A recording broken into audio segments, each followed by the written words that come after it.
The thing that I think a lot of theoretical players or people coming from online make the mistake of, that they let their opponent continue with the betting lead when they have a really, really strong hand. And they think, well, theoretically, well, I'm going to go for a check raise on the river. And then it just gets checked back so much. Somebody checks behind like 2 pair.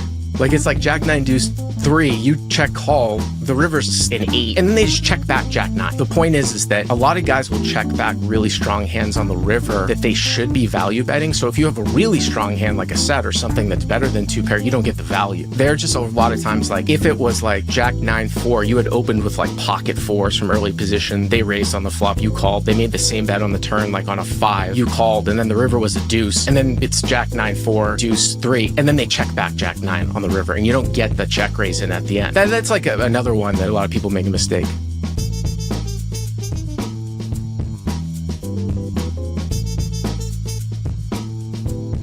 All right, so I'm here today with one of the best live poker coaches for low stakes or for all stakes. I'm not sure. Are you one of the best coaches are you the best coach for all live stakes poker? Is that it? Would you say you are, or is it just low stakes? What are you talking about? I never said I was the best. I think that was other people that responded to you on Twitter, but I would say that probably 80 to 90% of the people that sign up for my site, and I've been doing it for a long, long time, probably, I would say, mainly play 2-5 or below. So I'm not, Phil Galfond, you know what I mean? Right. And when I saw your tweet about live exploitable play, I was like, wow, I'm gonna hop right on this, because I think a lot of people go to me because I've been playing pretty much full time since 2003, although I'm not really playing full time anymore in my advanced age. And I've seen a lot of hands of live poker and what certain patterns mean. And I gotta be honest with you, I mean, the game's changed a little bit, but I see some of the same shit at 2-5 that I have. Like, what do certain things mean that you would never really see, that you would never really know unless you were sort of in the weeds? I don't know if you went through that period. I don't know how long you played online poker for, Dan, but... What period are we talking about? The 2-5 live period? No, the period where they outlawed Black Friday period, like 2011, 2012. Oh, I went through Black Friday. I had the biggest rolls stuck on that site. So I definitely went through that. So I remember when I was playing full-time 510 at Commerce, right? 1,500 cap. And I remember all of a sudden, that happened. The DOJ seized all the sites. And then you just saw an influx of young guys with money, right? And it was specifically because they couldn't play online anymore. And some of them, it took them a while really to adjust. And the good ones did adjust, but you just knew right away that they had no idea, oh, I don't have to be balanced. What does this mean when this guy does this and then bets this sizing? And, you can play like a GTO optimal type of style live, and obviously it's going to win, but that's not going to bring in the most amount of money. I think that's always like the most confusing thing for some people. They're like, what is GTO? I want to learn GTO. And I've certainly brought stuff into my game as well, just so that I know what the baseline is. But right. You can certainly win a lot more, I would say even at 510 sometimes and below, by taking non-equilibrium lines as exploits. So. Yeah. I hope so. If there's money in this game. That's the problem if there's not money in this game. Well, being the best coach for even these stakes or whatever, or finding the exploits for these guys live is quite an asset. So I thought it'd be worth delving into this, especially considering not everyone's going to play online, which is a bit more of a GTO fest in a lot of situations. It's a bit of a problem, but anyway. So why don't we talk about what are these crazy things that you're referring to live? Are you talking about the live tell stuff or betting patterns? No. I have my own ideas, but I want to see what you say. Yeah, I'm not a big guy on live tells. Like, kind of like what's the guy's name? Like, there's two guys that have names. Caro and the other guy with Mike Caro. Yeah. I'm not huge on that, but I will say, first of all, to answer your question, it's betting patterns for sure. I will say though, if you call this a live tell, one of the biggest, like I have a list, I call them the small stakes exploit. I made a course and I made like 20 small stakes exploits. I called it the small stakes exploit sort of series over on Crush Live Poker. And one of the things as it relates to live tells, I actually think is bet pacing. Now, what does bet pacing mean? The speed in which somebody bets And I think a perfect example of that is if someone's driving action, especially if your opponent's driving action, especially in position because they can check and take showdowns, there might be a card that might come on the river where no matter what they have, if they're not bluffing, okay, no matter what they have, it should take some pause. Like they should pause to think about what they are going to bet, whether it's if they have the nuts or thinking about sizing. Like if they're representing a flush in a certain situation and then all of a sudden the board pairs, or if they're representing a flush in a certain situation, then like a four suit comes out. If they don't think about what their bet size is, a lot of times you can sort of deem from that they don't have what they're representing, because any hand would call for them to actually think about like a nut changing card at the end. So it's stuff like that. Okay. And then in terms of bet patterns, I mean, there's all kinds of things that you can deem from. I mean, I think one of the simplest things that I teach is like sometimes, especially if you take a small c bet sizing, like on a board of like, say, like Jack 6 deuce or something like that, maybe with a 2 flush. If you take a small c bet sizing or a medium c bet sizing, and somebody sort of makes a very small raise, and they're somewhat of a recreational player from out of position, like they make a small check raise. And let's say you have an overpair and you continue. If a card comes that is a blank, not a sort of nut changing card, but just like a pure blank, maybe Jack 7 deuce 3 might be a better example. So Jack 7 deuce 3, a 2 flush turns a 3. If they come out from out of position with the same bet or less, so maybe you bet 50 and they check raise to 125 and you call, and then that turn bet on a blank is 125 or less, that is always just basically capped. And I don't really like that term, but it just usually means top pair, like a weakish top pair that was sort of check raising kind of for protection. Almost always.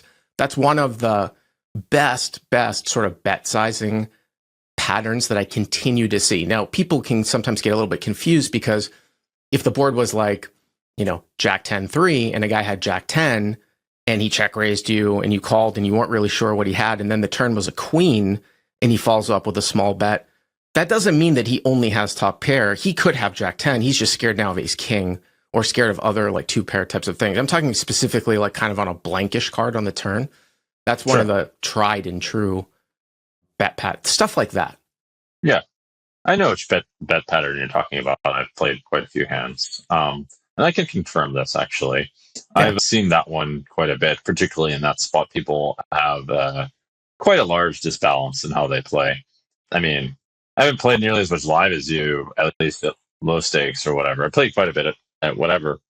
But yeah, I mean, that makes lots of sense. So what's the plan there? Do you want to talk about what the plan is on that situation? Because it's like not so clear how to exploit them in a way, even though you know what they have, right? Well, there's a couple of different options that you can do actually, and it I kind of invented a term. It's just made up, and it has to do with when you're actually out of position in a spot like this. Like, well, let's talk about in position.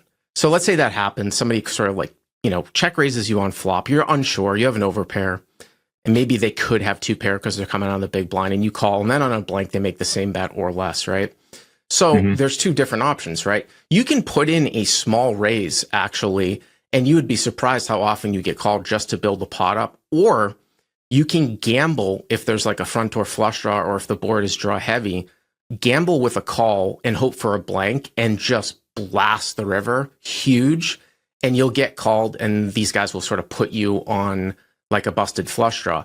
I actually think a really interesting scenario is actually when you're out of position. Like say, you raise it up from up front with like queens, and a guy calls like in the cutoff, and the board comes out same thing, like Jack 7 deuce with a 2 flush, and you see bet, and they make a small raise in position. And again, you're kind of like unsure. Maybe I'll change this up to like Jack 9 deuce or something. So at least they have some 2 pair that's probable. So they raise it up small in position, and you call. And now on the turn, like the turn's a 3. It's like Jack 9 deuce front door flush turns a 3. Total blank, right? You check, and then they make the same bet or less in position. Same bet pattern. Again, very, very indicative that their hand is a jack, and they're just going to try to go down to showdown. Now, the issue here is that if you call and then check the river, they're just checking it back. So you can actually sometimes even make a really, really thin check raise with one pair from out of position, or you can take another alternative line, which I like to call kind of, it's something I don't really know if it's necessarily even theoretical. You call, you gamble on a blank, and then you make what I like to call an upfront bet, which is basically you call their same bet on the turn from out of position, and then on the river, when the board breaks out, you just donk huge and you'll just get called. Now, but the issue though is that people underestimate how many sort of action killing cards can come, like on Jack 9 Deuce 3 with a front door flush draw. I mean, you're really gambling on like 1/3 of the deck. So they can be in or out of position with that same bet tell, and it's sort of the same type of thing. The thing that I think a lot of theoretical players or people coming from online make the mistake of, that they give away, they let their opponent continue with the betting lead when they have a really, really strong hand. And they think, well, theoretically, I'm going to go for a check raise on the river. And then it just gets checked back so much. Like somebody checks behind like 2 pair. Like it's like Jack 9 Deuce 3, you check call, the river's is like an 8 or something like that, right? Yeah, maybe it completes like a straight. And then they just check back Jack 9. Or they check and you have like a set. I'm kind of changing the example up. The point is that a lot of guys will check back really strong hands on the river that they should be value betting. So if you have a really strong hand like a set or something that's better than 2 pair, you don't get the value. So there are just a lot of times, like if it was like, again, Jack 9-4, you had opened with like pocket 4s from early position. They raised on the flop, you called. They made the same bet on the turn, like on a 5, you called, and then the river was a deuce. And you're like, I'm going to go for a check raise on the river. I've got bottom set. And then it's Jack 9-4, deuce 3. And then they check back Jack 9 on the river. And you don't get the check raise in at the end. So that's like another one that a lot of people make a mistake with. Well, yeah, that is congruent with my personal experience with not so great players. You usually want to fast play. Yep. That's usually how I frame things. Yeah, it makes tons of sense. All right, story's checking out so far. So that's good news. What are like some? I'm guessing you get lots of players that are pretty new to the game that come for coaching, right? Right. You find they often have a lot of success in getting to the point of making like decent money playing live? Well, I think that if nowadays, like in casino poker, especially, I think where the game has sort of changed a bit is people have just gotten tighter. Like back in the 2000s, you would see people just play just so many hands, they would absolutely get killed pre-flop.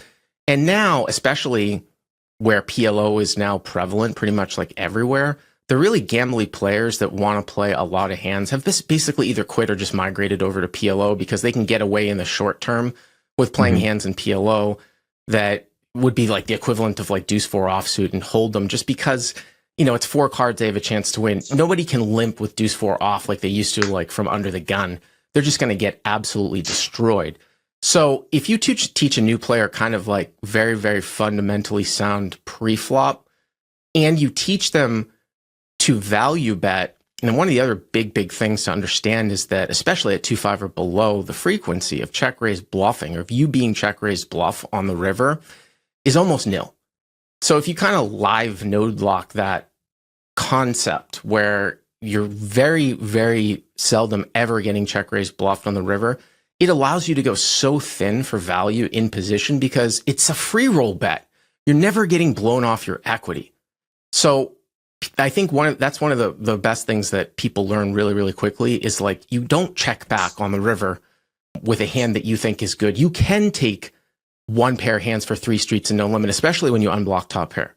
And then there are other situations too, and I'll give you an example just right off the cuff, where the board might run out in such a way that it appears to be scary.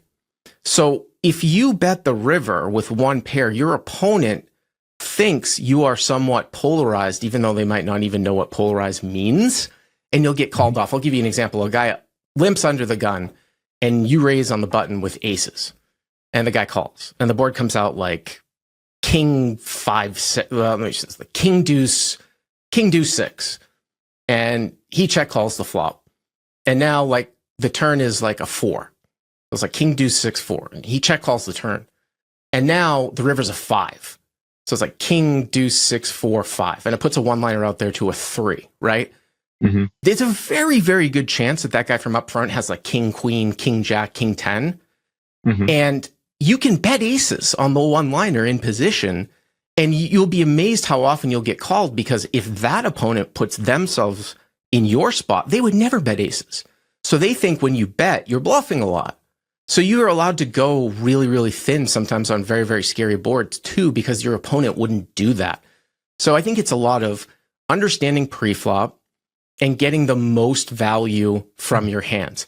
Now, there's another subset that's happened, I think, over the last few years where you can probably bluff a lot of nitty players, especially at 2-5, but that comes with more experience. In terms of the beginning players, it's mostly pre-flop and mostly value, I would say. And also too, like understanding multi-way responsibility and defending less multi-way.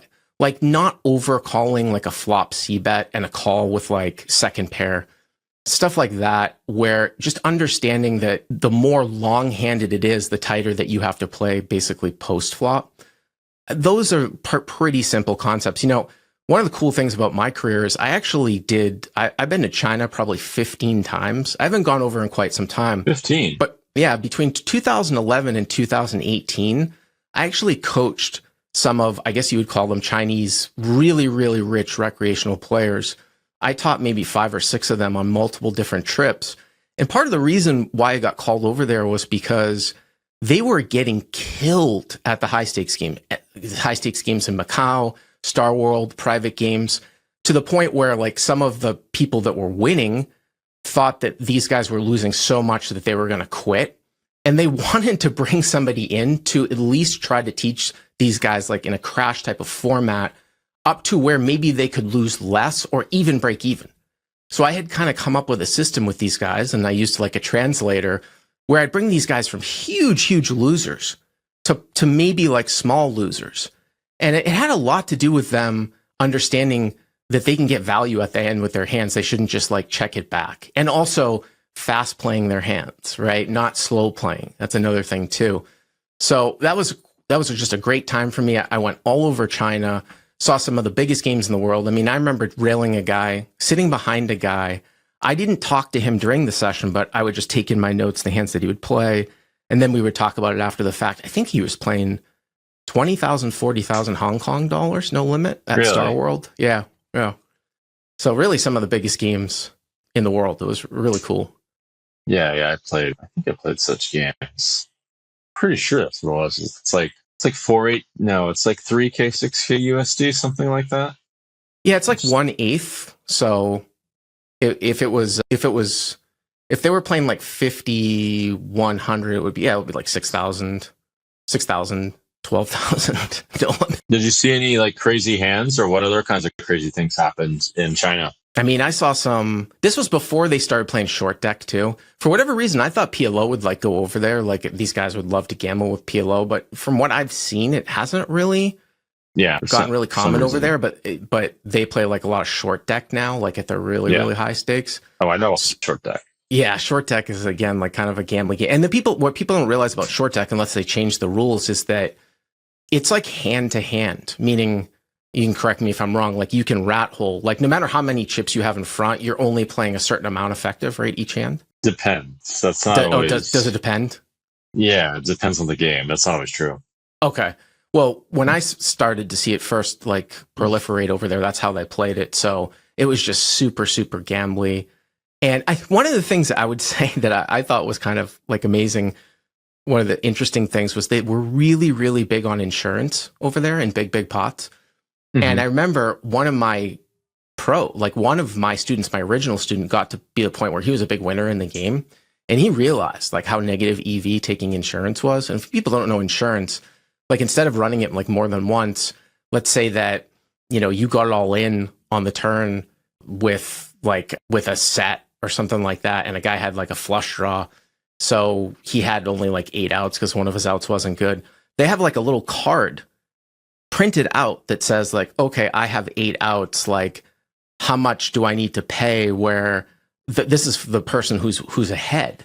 Like, how much do I need to pay if I lose where I'll get this money back? And the juice was worked in. Like, it was a horrible deal, but you were expected to always buy insurance because the person that was giving the insurance was like the guy that was running the game, even though the insurance was really juiced up. And if you started to decline insurance too much, my understanding was sometimes you wouldn't be invited back to the game if you were a winner. I don't know if you have experience with insurance in China, but they were really like big sort on it. of. It depends. I don't think it's true for all games, but I know that it's a bit. You're kind of supposed to do it. It's sort of similar to tipping, Okay. but I don't think you have to do it all the time. I don't think it's as extreme. And I think it depends on the game. It's like more Right. of like a give them business kind of thing, especially if you're a winner. Yeah, exactly. I mean, the craziest things that I saw were just guys that were super aggressive and maniacal. I mean, you're talking about guys, people you don't know. Sometimes people don't realize the level of wealth over in China for some of these guys. I mean, these are guys that manufacture physical things. Like one of my clients owned some some manufacturing plants that like made like iPhone and Droid hardware. I mean, these guys were just so filthy rich. So when you have that much money and they love to gamble too, like some of these guys were doing like sports gambling, it didn't matter if they were going to bluff off like $1 million like in a night. So you just saw some, and these guys would put a lot of pressure on other guys that might have been sort of partially doing it for a living that might not be as rich. And it's almost like a martingale type of thing where if I have like an endless bankroll and I just continue to put you to like, you're putting you at risk for your entire bankroll or a good portion of your bankroll, and you're ahead like 60-40 each time, but I'm just continuing to do it over and over again, there's a very good chance you might go broke, right? Sure. if I'm doubling, if I just continue to, if I continue to, or you up might the get stakes. rich. Like, Yeah, that's true. Thing that might happen. So yeah, there was a lot of pressure in big money situations put on people, but I like the speed of the game. There wasn't a lot of tanking over there in those games. Yeah, I don't know if you've run into that. Live tip: don't be slow as fuck for everyone's sake. Yeah, that's one of the worst things I would say too for like the new player now coming in. It's really hard to go in there to a casino, play a bunch of nits who are like miserable and they're tanking and they're just like either talking strategy or they don't talk. And the worst thing too, I think people have gotten a lot better about this now because people who have played for profit, it's been a long time. But, you know, back in the day, people would get berated. You know what I mean? It would be, especially with the young kids coming from online, they had a sense of entitlement where they were better players. Therefore, they had a right to win every single pot. And if you got a bad beat, they didn't register the fact that, oh my God, this is good for the game. I want this guy in the game. I'm going to win over the long term. Instead, they would berate the guy. And maybe that guy would leave because he wasn't having fun. And it was just really, really bad. You see it less nowadays, but sometimes you see it. Yeah, it's a bit more egregious, this mistake, than tanking a bit. Tanking a bit's not as bad as this one. Well, let's talk some more China stories. Did you only see big games in Hong Kong? Because there's big games other places too. I spent a lot of time in Macau. So like at the Wynn, and then semi-private games at Star World. This is like the fake China. This is real China. Right. I spent some time in Shenzhen. I spent some time in Beijing. I spent some time in Guangzhou. I remember sitting behind a guy who he lived in some like really small city, like 1 million people in China. That's a small city. I don't know, like 70 miles like northwest of Beijing. And it was like this game. It was almost like a farmer's game. Like these guys were like country guys, but they were like playing the equivalent of like 200, 400 no limit. And I remember sitting there, like they were at a kitchen table, smoking cigarettes, throwing the butts on the floor. The place was just disgusting. Like the bathrooms, like the open sewage smell from the bathroom. But these guys were playing the equivalent of like 200, 400 no limit, man. It was intense. So I was all over. Hangzhou, Guangzhou, Beijing, Shanghai. Yeah, just like all over the place. I didn't really get to the south or to the west, but Shenzhen's an interesting story too, because Shenzhen is a city that's right across the border from Hong Kong. And my primary client used to take the helicopter from Shenzhen to Macau, because you could take the boat, like the ferry, or you could take a helicopter from Hong Kong and Shenzhen. But Shenzhen was a city where like, I think like in 30, 40 years ago, like it only had like 20, 30,000 people. And then they made some sort of trade rule. China made a trade rule to try to compete with Hong Kong.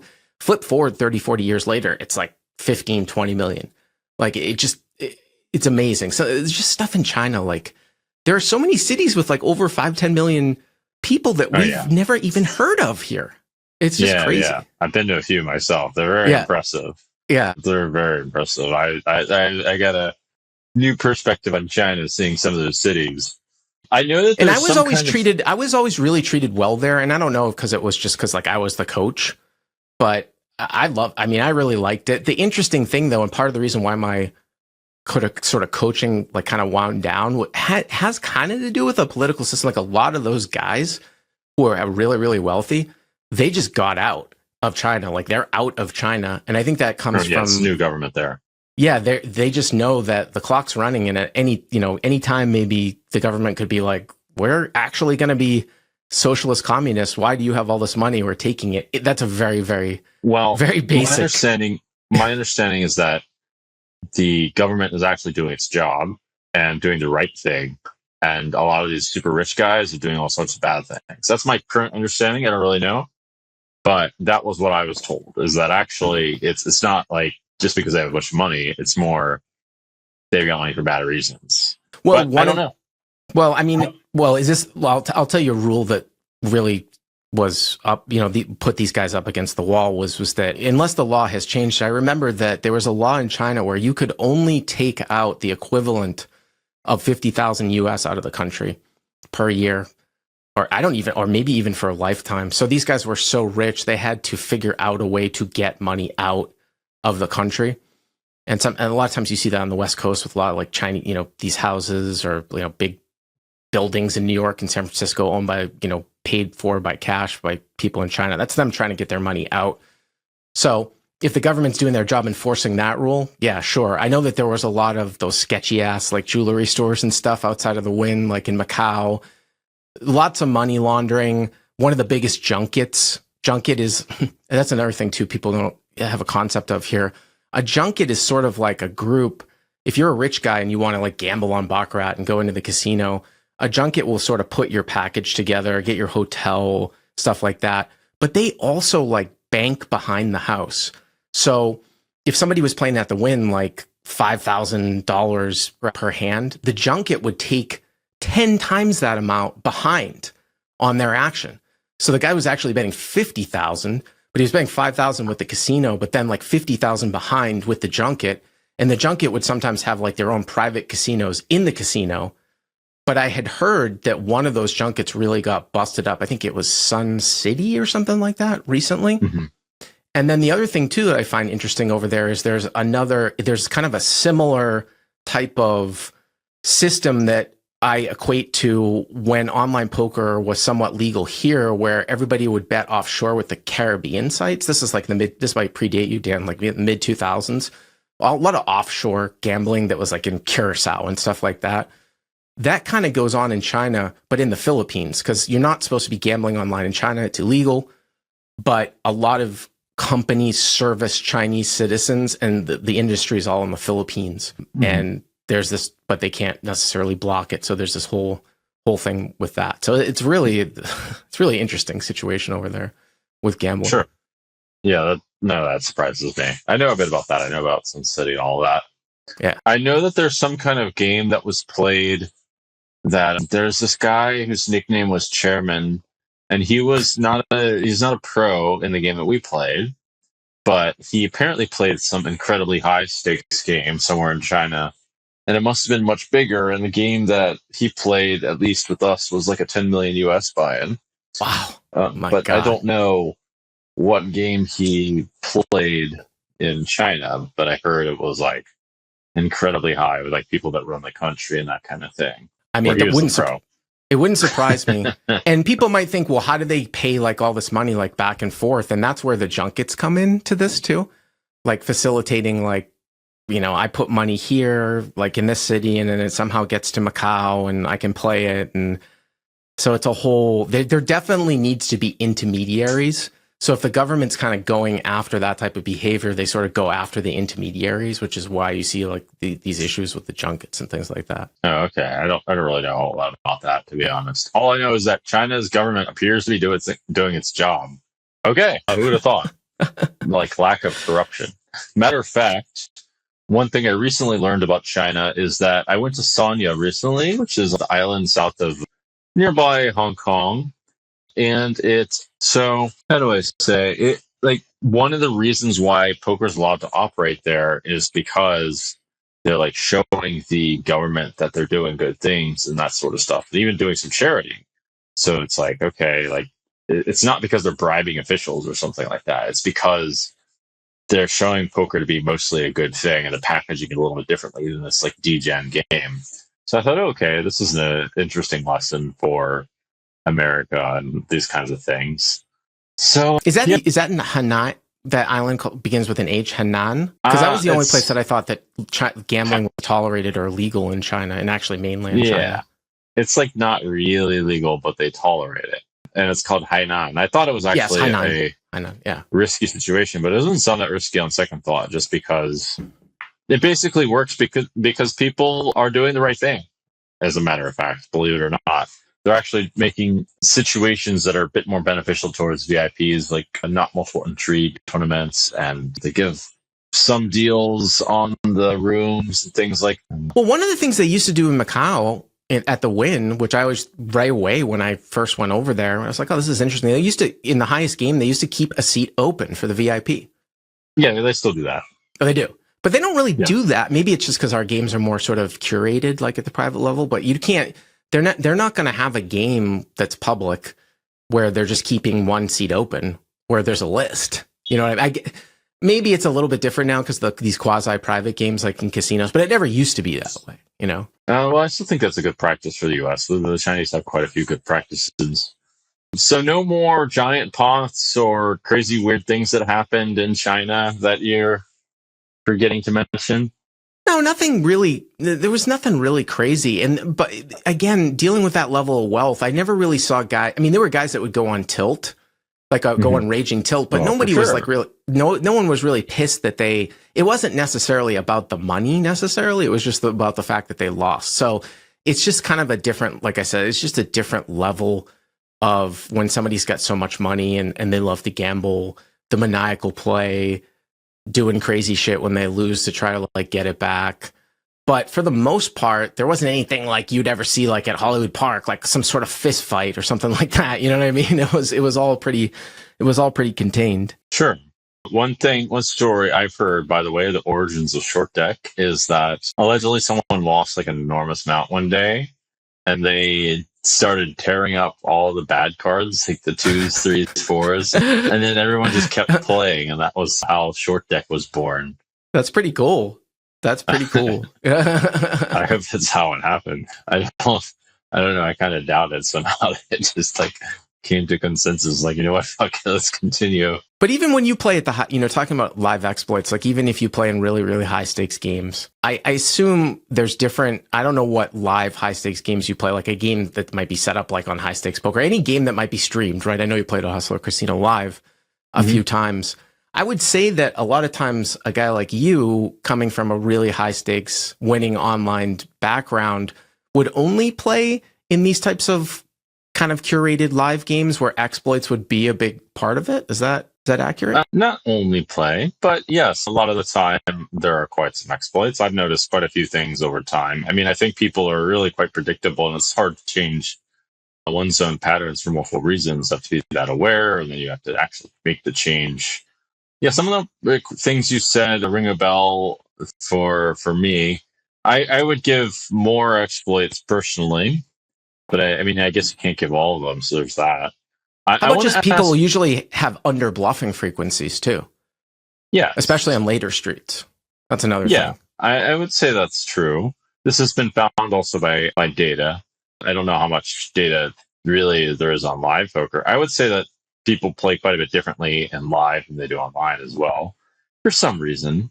I do think a bit of that reason is straight up RTAing, to be honest, but just based on some hands that I played where I'm just like, I don't know. Like, I get picked off way more when I bluff online than when I bluff in real life by combos that are GTO, but aren't, like, are very hard. They just don't make sense.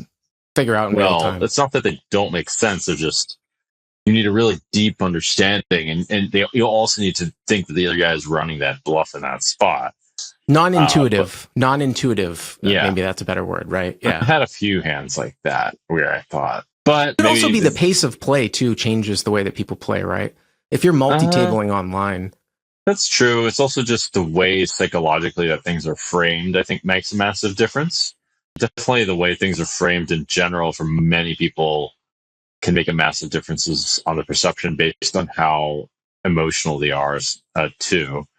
That's a major factor in poker, of course. The less emotional you are, the better. The more control of your emotions, the better. But live, it's far different to bluff, or super deep, and it's all a huge portion of your stack, and there's all the chips, and there's all this tension. I also have a theory, and I can ask you if you I don't know if this is accurate for you, but it's possible that people might bluff with less of a frequency live because they're literally there in front of someone. So if they get caught, even if they're really, really experienced, there's some sort of even subconscious shame factor that they don't want to go through that just doesn't exist when you're clicking buttons online and you're not physically in front of someone.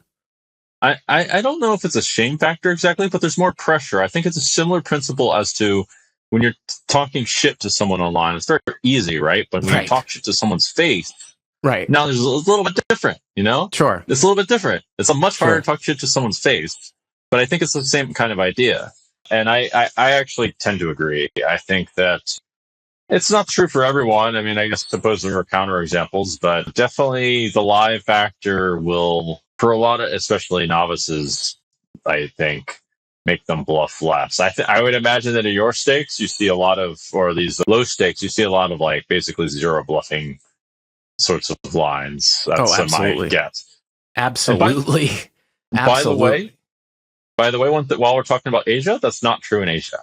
Things are a little different in Asia. Okay. In Asia, people are fucking crazy. Let me tell you.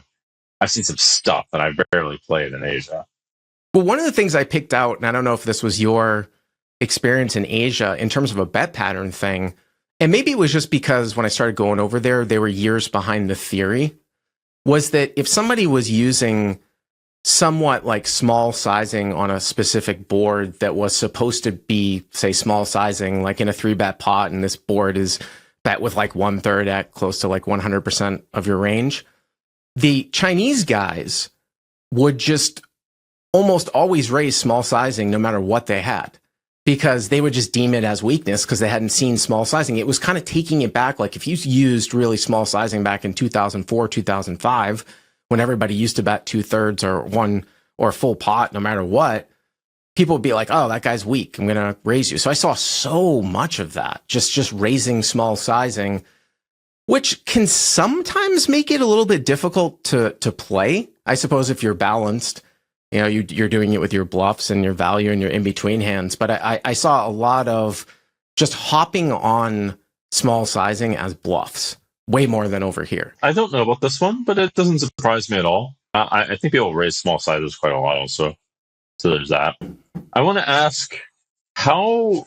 So I think a big question for me and for the audience, and I have asked this a bit, is how what, since you get so many guys that play low stakes or whatever, and what kind of win rates do these guys have? Are a lot of them from the US and they're just trying to grind out some kind of $50K a year living? What is the profit margins of the typical player for you look like? Do a lot of them fail? Do a lot of them succeed? Well, it's gotten a lot harder nowadays in live poker to maintain very, very high win rates. And it's got nothing to do with the fact that people aren't learning the skill. It's just that the rake and the drop continue to go up and up and up and up. The rake and the what? Drop. So the drop. I was going to say so a drop, where I have all my experience, which is playing in California, if you're playing in a non-Indian casino like Commerce or the Bike, it's not a percentage of the pot that they take. They take pretty much the entire amount after the flop. It's called the flat drop. So if you're playing in a 5-5 game, 5-5 no limit, they have a setup 300 to 1,000 or 300 to 500, if one guy limps in and then the blinds check, right, there's $15 in there, they're not taking like 10% of 15, like $1.50. They're taking the entire amount that they take on the flop, which I think now might be a flat 6 plus 1 for the bad beat jackpot. Wait, what? So what's that? Wait, what? They take the 6? entire amount, right? What do you on mean the the entire amount? The entire amount that they're going to take. So if you had a rake game where it's like the collection is like 10% up to $6, in a drop game, if the pot goes to the flop, no matter how big the pot is, they're just taking the $6. Why are they doing this? It's always been that way in California. That's how the law was written. Is that a reason? That's not a reason. That's not a reason. What the fuck does that mean? I mean, why That's how this? the gambling laws were written in California, where the reason is because the casino is not supposed to have any vested interest in the pot. So somebody deemed that where if they were taking a rake, they had some sort of interest in the pot size because that determined how much they could take from the pot. So the way that they wrote the law was they're going to take a flat amount no matter how big the pot is. And the reason why I bring that up is because when I started playing, like in 2003, the 5-10 game had a $3 drop, and now it's like a $6 drop plus 1 for a bad beat jackpot. And then I think they take an extra dollar on the river. So you're talking about almost 3 times as much they're taking out of the pot if it gets to the river at the same stakes, Why? So because they can, because they want to increase their profitability. That's not a good reason. I mean, it'd be nice to get to the bottom of this one. If it's just pure greed, that's no good. Well, I would about 98% sure that that's what it is. I mean, you can debate about like labor costs and stuff like that, but they want to make more money. I think that it was just that they thought they could get away with it. They can get away with increasing the flat drop. The point of this is that as the rake has gone up in these games, as the drop has gone up in these games, and the stakes haven't necessarily increased, that is going to cut into a win rate. I still think that a really, really good player can make like 10 big blinds in a live game, maybe at 2-5, definitely not at 1-3 to a certain extent because the drop and the rake is such a large percentage. It really depends on the buy-in amounts. I mean, if you're playing a 1-3 game in Texas where it's match the stack, sure. But if you're playing in a 1-3 game with a $6 flat drop where the buy-in is only 300 max, and you win like 3 or 4 pots an hour, you're having $25 an hour taken from you. There's not that much money on the table. Of course, what are the casinos doing this? Every single one. Really? Yeah. All right, let's get a list and write them all out. Bicycle Casino, Commerce Casino, Hollywood Park, Hawaiian Gardens. Yeah. Any non-Indian casino that is a California card room uses a flat drop. Are the Indian casinos more fair? Well, I think the Indian casinos aren't necessarily governed by that. I don't know off the top of my head if they use a flat drop or a rake. And the other thing, though, Dan, too, is that drop amount is pretty much the same across all the different levels. So it's a $6 drop at 1-3. It's a $6 drop at 5-10. You can see how much, as a percentage of your win rate, that $6 drop affects 1-3 as opposed to 5-10. That's why I always tell my people who want to be winning players that it's always a race to the $5 blind level for the most part in most setups, because you've got to get out of that rake trap. Right. Yeah, I see that too. I mean, I was thinking the same thing. At 5-10, what kind of win rates do you expect your guys to have where this drop thing isn't just absolutely punishing? Well, I mean, 5-10, it's less of a consideration because obviously the stakes are higher. I mean, I think a really, really strong player could win $100 an hour at 5-10. I had put in at least like 10 big blinds. I had put in maybe 6,000 or 7,000 hours in the 2000 teens and at Commerce 5-10. And I think I had won $118 an hour. Now, things have changed, though. There's another factor that's kind of changed into this since I was playing at that time. We saw it a little bit, was that there's an influx of foreign professionals that sort of come in waves. A lot of people give me shit about this. I call them Euros. I call any poker player who's not from America or Canada pretty much a Euro. But people underestimate how that might like affect a player pool. Like if you've got, say 3, 5, 10 games going all the time, you think about how much of a player pool like needs to like be how much of a like how big does the player pool need to be to like maintain 3 or 4 games that go all the time. And I'm talking about like maybe people that play like more than 2 times a month. It might be hundreds. It could even be more. If all of a sudden, like you take 30 or 40 winning players and introduce them into that player pool at any given time, there's going to be a huge, huge effect on the winning players' win rates, because not only, those other winning players are taking money from the losing players and you get less piece of the pie. So I see that a lot more. And people have said that like these people come in waves, like, these guys, and they travel in groups. So that's a pretty large factor into this. And there are different sort of markets in the US where a lot of times, it used to be in Boston where I live, there were a lot of Euros that would come in pre-COVID. Now they don't really come in anymore because there really aren't that many big games. But from my understanding, like they come into like MGM National Harbor, they come into LA, maybe not so much in Philly, Parks. And the reason why I bring that up is because like Parks is one of the rooms with like a ton of action that a lot of people don't know, almost as much action as Commerce. So I think it's a function of that. But I wouldn't be surprised if a top player could still make maybe $100 an hour at 510. The other thing too you have to understand is how many hours are you talking about here? Because if you're going to play 40 hours a week, your hourly will be less than if you were to play 20 hours a week. And that's not just a stamina issue. If you're doing it smart, it's because when you're playing 20 hours a week, you'd be choosing the best times to play. Maybe you'd be playing on weekend nights, something like that. If you must play 40 hours a week, then you might be grinding games where that hourly is nowhere near achievable just because of the other people that are in the game. So it really depends on how many hours, right? So I don't know if somebody can play 40 hours a week and make that amount of money. It probably depends on the rake structure, the player pool at that time, the time of the year. It's not really a very static stat like win rate because there's so many different variables that can go into it. If it's really $100 an hour, this is an insane win rate. So, this is it's 40 big blinds for 100. That's pretty good money. I am particularly concerned more with the guys playing in foreign countries than the US. The US ones are almost a little bit more difficult in a sense, except they have a lot of options. That's what the US guys have. So the US ones are more difficult for US players, or? I would think that the US conditions are worse than, say, the conditions in Brazil or something along those lines, or India or whatever, is my personal guess. But I don't know what the rate's like. Yeah, well, I was going to say, I can't speak for Brazil or India, but my understanding is that it's actually the opposite. And part of the reason why a lot of professional Europeans travel here is because, as bad as we're griping about the drop of the rake here, it's even worse in Europe. It's much worse, which is why they come over here. We also have in the States, I think, a much more kind of a rich gambling history where, as it's been described to me, you do not have anywhere near the amount of recreational poker players in Europe compared to the US. I have heard the games in Europe are worse than the US. I don't know why that is. I think it has something to do with the values, or I don't know. But in Asia, it's pretty good. It could be because there's less recreational players. It could be because there's less recreational players. I guess. The value system is a little bit different in Europe for a few reasons. The value system is actually better in Europe in some ways. They don't care about money as much. Okay.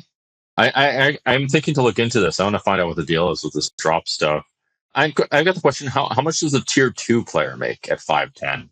What's like a tier 2, look, so obviously a bunch of people are not going to succeed, but let's say top 3 players, but not the top 1, the next 2 to 3 players. How are they doing at 510? Well, at 510, and again, when I was quoting like 510, like $100 an hour, that's the top win rate. Like you're talking about, like if you took like, yeah, no shit, that would be the absolute top. So like tier 2 players might make maybe even half of that. Even if you made $50 at 510, you would be way, way up in the player pool. Because how many winning players are there? We're talking about a percentage of the winning players, right? And then at 2.5, I tell people, like, if you could make like 25 to $35 an hour, that's pretty decent. I always tell people that playing full-time poker is a really, really hard gig, and you have to have special circumstances in your life to do it. I wouldn't recommend it for many people, especially with a family. Full-time, 40 hours a week? As your sole source of income. So however much that is. But you can certainly almost like a semi-pro in poker, where you're like a winning recreational player, or you do it part-time as kind of like a side gig, as a hobby that makes money. Instead of playing golf where it's costing you that amount of money per hour, you're playing poker, you get the competition level, and you might be able to make that much money. So 25 to 30, something like that, like at a 2-5 game. Again, it really depends on the game setup, the rake, the stack sizes. You're going to make less if it's a 500 cap, like at 5-5 in California versus like a $1,000 cap. Texas has got a great setup because they've got to match the stack game. In Texas, too, they do basically a time collection. So you don't get eaten as much alive at the smaller stakes. Like in Texas has got a great setup where if someone wants to play really small stakes in live, the battle of the rake is not anywhere near the consideration as it is in other places because you're paying time. So really? Yeah, time and a membership fee because they're not really allowed to take a rake. It's kind of quasi there. I lived in Texas for a couple of years. So it's kind of a good set, kind of a decent setup there. But yeah, I mean, I would say for a top win rate at 5, I knew 5-5 1K cap. I had a buddy, Dave Tuckman, he used to do like commentary. He's nowhere near, a guy that's like a theoretical player, but he was a good live player. And he made like 60 or 70 bucks an hour over a very, very large sample in the 2000 teens at 5-5 1K cap at the bike. I saw his stats. It was, I guess it's possible. Yeah. I don't know. When I played before, it felt pretty damn easy, to be honest. But what I'm trying to figure out, okay, like if 30% of the fucking 5-10 players can make like 50K plus a year, that's actually not a bad situation, to be honest. No way, 30% you mean 30% of the winners, you mean? Or yeah. But what percentage of players are winners, though? Well, let's say, actually, no, excuse me. If like more than half of the percent of the winners can make over 50K a year at 5-10, that's like pretty good situation. Just because it's not that hard to get to 5-10 for, a bunch of, for like in poker, 5-10 live. It's like getting do you think making $50,000 a year in LA is good? I mean, not really in LA, but in other places it's decent. Let's put it that way. Like, what are they expecting at 5-10? No, I know, but I'm saying for like to live, though. You know what I mean? I think it's one of these things where you have to have an intelligence level where if you are capable of making a real, like enough money to make even just like a decent living in poker, and obviously the cost of things have gone up, usually you can apply yourself like in another area and make more money. Can you? I don't know about that, man. I mean, $50,000 a year is not a lot of money nowadays in any job. Sure, it's about average wage, I think. I need to actually know this. I think it's either that or it's like 70. I'm not sure. But I would think that it's better to make it in poker in a way, just because, that way you're not like tied down specifically to a job and have all these obligations and whatever. But I guess the future's not necessarily as bright. Yeah, see, I would disagree with you on that point, because in order to make that type of money, you actually need some capital, right? Like a bankroll, as opposed to a job where that isn't necessarily required. Plus, you're going through the mental turmoil sometimes of having downswings, Sure, not knowing if you're ever going to win again or if that money is ever going to come. So this is what I talked about too. Like, I think if someone were to say, hey, I want to be like I want to be a professional poker player, defined as that is where my income is going to come from. The only people that I would really recommend that for, like in the state right now, might be pretty young people without a family that just don't have that many expenses, like single guys in their 20s, just don't have a lot of obligations. Poker might be a vehicle to make some money to, say, translate to something else. It's not something that you want to do for your entire life, but I certainly wouldn't recommend it for somebody who's trying to support a family. That's for sure. Sure. Yeah, it's not really a good starting point for that, I would say. It's more a starting point for people that have like a lot of freedom. Right. And then there are some people, like you said, there is an upside, right? There are some people that might they can't punch a clock, meaning that they just can't hold down, they don't want to be tied down to a job. Although nowadays, though, too, like the state of, it may be with the exception of like the service industry, a lot of white collar jobs give you at least some flexibility with not having to go into the office 40 hours a week like it used to be. You know what I'm saying? So there is more flexibility in other types of jobs than before. Yeah. Okay. Yeah, I guess. I mean, I don't know the situation of the other jobs. So still, I still want you to tell me. So, like, what percent of people, like, how likely is it someone does this makes, I don't know, 70,000 a year? Well, so you're talking about like at any level, or like at 510? Let's say that it's grinding 510 to a fair degree. Maybe they do move up. Let's say something like that. Well, so let's say you put in 30 hours a week for a year, and you did 50 weeks in a year, right? So that's like 1,500 hours, right? So if you played 1,500 hours, you would need to make just about $50 an hour to clear $75,000. How many people could do that, or how many people are doing that? It's a very, very small percentage, I think. Right. Are there people that play less and make less that do other things that would be capable of making $75,000 a year because it's just $50 an hour over 1,500 hours? I'm actually curious, like, how many people that you work with end up making something like that? I mean, it's hard for me to say because I don't have a lot of guys that are full-time, like 510 guys. I mean, I do have some, but that's a pretty small subset of like my subscriber base because I specialize in like 2.5. So I would say very, very small. Now, if you were to ask somebody like, Phil Galfond, where some of these guys are like, subscribing to run it once, there might be more. But I think to sort of give you a very, very simple answer, there's a lot less probably than you think making a good living playing full-time poker. I'm not saying that it's impossible. And then we can get into the debate, because I would debate you and say that $75,000 isn't even that good of a living in LA, even if it's the median income. I think it's a good living in other places. A lot of other places.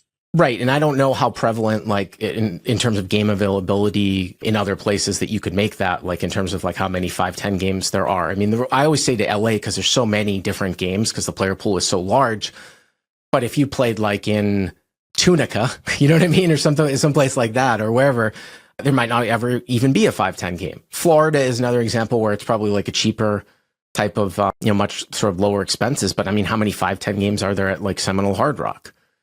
Not that many, and then other places in Florida. I know sometimes like in Jacksonville in Northern Florida. So yeah, I mean, I think it has a lot to do with like sort of standard of living, but a lot of times like where there are a lot of games, it costs more to live there. Sure. Yeah. Yeah. Okay. I just wonder how feasible it is in general. I think, I don't think a whole lot of people can do it, but I still think, I just wonder, I'm still trying to figure, it seems like a relatively decent outlet for people with the right skill set anyway, that have loads of time on them. They have like, the right skill set for games. And again, like I think nowadays it probably takes a special type of like life setup where you have a bunch of time on your hands, you have that skill set, and you don't want to necessarily do something else and you want to make money. But that's not very, very common setup unless you're kind of like a young single guy in your 20s and you don't. What's that?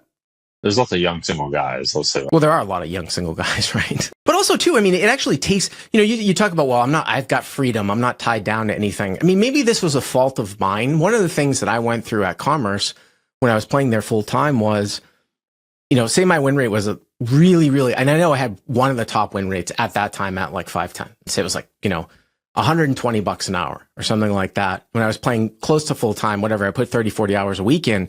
People are like, why don't you just play 1020? Because this was at a time where 1020 was going a lot, like multiple games. And you said, why haven't you just moved up? Why aren't you playing 1020 all the time? What I found was that when I went up to 1020, the win rate was not double. The win rate might have gone up to like maybe 150, maybe $160 an hour, something like that. And what I found though was that at 510, I would barely go on any type of like downswings. Like maybe my biggest downswing in a 1,500 cap game, maybe I was lucky, was like $20,000. So that was like my largest downswing. It was like, whatever. Like That's today. What's that? That's not today. These days. Well, my point was that when I went up to 1020 to achieve this slightly higher win rate, I would routinely go on like downswings of like $40,000, $50,000, stuff that I had never even dreamed was possible, and I had never experienced that 510. And what that meant for me is I wouldn't want to go in. So I found that I was playing less and it was affecting my life. And overall, I was making more money at 510 for a given year because I would always go in and it would be much easier to get the hours in. Now that was a fault of mine in terms of mental game, but it allowed me, I think it was a much more enjoyable lifestyle for me. Sure. Yeah. Then, I mean, if you don't want to move up, you don't want to move up. That's fine. Downswings, mental game, living your life. Sure. Well, why don't you tell us more about what makes your course different from others? It sounds like you've got all like the live exploits and that kind of thing. You're focused precisely on live poker and live no limit, I guess, live no limit and PLO. I think I did see a PLO course when I looked. We have a PLO instructor, but I would say that most people join us for like no limit cash for sure. No, and also too, I think we've actually gotten a fair amount of subscribers because I talk about double board PLO, which is another thing that's sort of come into the games recently. Double board bomb pots, double board PLO bomb pots, like at, dealer changes and things like that. And I've just been playing split pot games as long as I've been playing poker, like back since 2005. I've made like 3 or 4 final tables in '08 at the WSOP. So I've played a lot of big bet split pot games. So people have sort of come in for that too, because I love double board PLO bomb pots because it's a split pot game. The pot is chopped. But to answer your question, I'm not sure of any other specific training sites that sort of just concentrate on live. And it's basically, for my experience, and I've been doing a podcast, so I have this great sort of body of work. I mean, I've been doing a weekly strategy poker podcast since 2008. Every single week. I used to work for a company that's now defunct called Poker Road that was there for about 1.5 years. And then I moved to one of the training sites, Deuces Cracked. I don't know if you know that name. That's now defunct. That was one, back in the time when Card Runners was around. Yeah, I know. And then I opened my own site back in 2012. So for whatever reason, people like the way that I describe these concepts.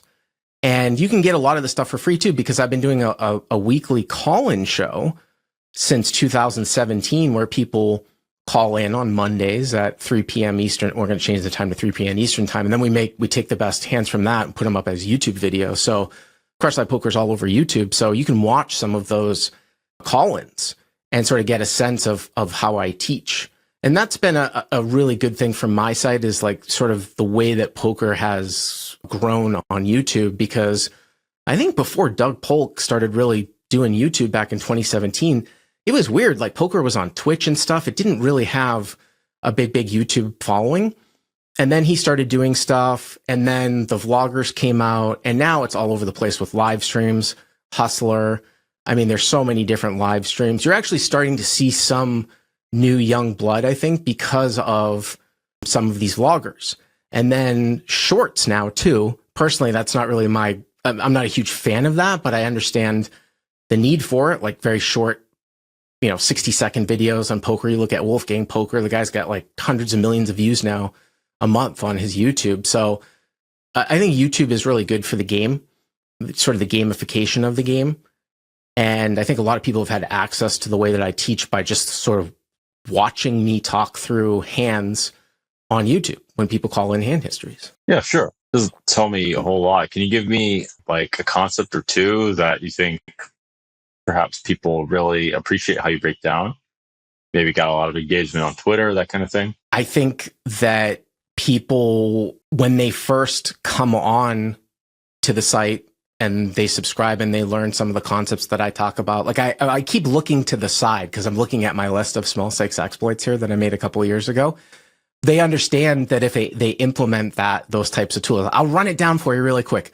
More thin value, noticing sizing tells, double barreling more versus weak ranges, betting more volume on scary boards that favor flat callers ranges, overfolding to raises on later streets, betting more draws on dynamic boards, and so on and so on. Ultra fast playing, attacking limp pots, attacking field bettors. That's another concept there too that I came up with, which is basically like, you see a lot of multi-way pots, right? Like in live poker, like somebody raises, somebody calls. Let's say that you call, like, say it goes raise, call, you call on the big blind, right? Flop comes out and the pre-flop raiser checks. For the most part, especially at 2-5 and below, people are not checking a lot of overpairs in given situations where it might be theoretical to check. So again, if you kind of live node lock that and somebody's not checking overpairs on a given board, when they check, it means that they're weak. So let's say the pre-flop raiser checks, and then somebody in the field bets. Well, somebody in the field, because they haven't 3-bet, usually means that they don't have certain hands, especially on high boards, right? And you can attack the field better quite a bit, especially on what I like to call like dynamic top pair boards. And what that means is like boards that will change, like 9 deuce 3. Like, raise, call. We call them a big blind with, I say we call with like 4-6 suited, getting a price. And the board comes out like 9 deuce 3, rainbow, and with one of our suits. And it goes check, and the pre-flop raiser checks, and this guy bets, right? That is so ripe to be check raised, because a lot of times that guy, he doesn't even necessarily have to have a 9 to bet once the pre-flop raiser checks. He could be betting pocket 7s, pocket 8s. Even if he does have a hand like 10-9, he won't hold on a lot of times because people are just looking at the strength of their hand as it relates to the board. And a lot of times inherently there might be overcards that might come. Now, a more studied player in the field caller spot might say, well, you're not really representing a whole lot by check raising there on 9 deuce 3 if you're not playing like 9 deuce 9-3 out of the big blind, and maybe you have a frequency of 3-betting pocket 9s, so you're really only representing like pocket deuces and pocket 3s. While that's theoretically true, a lot of the players that you're extracting money from in these live games aren't really thinking about the game at that level. They're really looking just more of, I've got 10-9, okay, maybe I'll call once.